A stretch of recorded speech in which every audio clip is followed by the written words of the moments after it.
I wanted to talk about a couple positions in regards to pelvic orientation. Two positions in specific, the first being anterior pelvic tilt and the latter being posterior pelvic tilt. Having awareness of these two positions are vitally important in regards to sport performance as well as longevity performance. So when coaching this movement, you could take a supinated position where you're lying on your back in a hook lying position with your legs up. Now why I like this position is because I can go into a pelvic neutral position automatically.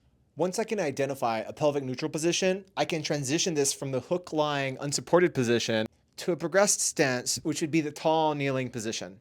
To identify the tall kneeling position, I want to ensure that I have both knees grounded. If I need to put a pad under my knees, definitely do so. From here, toes are going to be spiked, and then my hips are going to be engaged, so I'm squeezing my glutes. From here, I want to make C's with my hands, and I'm going to place them right on the ridges of my hips. Now, finding the neutral pelvis, I want to ensure that I maintain this position, but I also want to be able to identify between an anterior and posterior pelvic tilt. So think of that C like a pail of water right on your hips.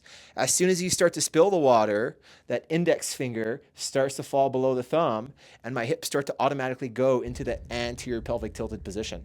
From here, I want to keep the water now, so I'm going to think about pulling the water back into my hips here. Another great cue for this is thinking about it like you have a tail, and you want to think about tucking your tail between your legs.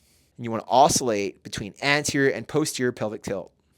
This is just an overall great activity from a preventative rehab standpoint. So for instance, if you have a client who has maybe a low back disc herniation or some sort of disc pathology, this is a great exercise because this teaches the individual how to maintain a pelvic neutral position.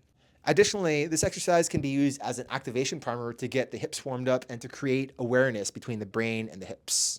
So try the spill the water, keep the water drill, and let me know what you think.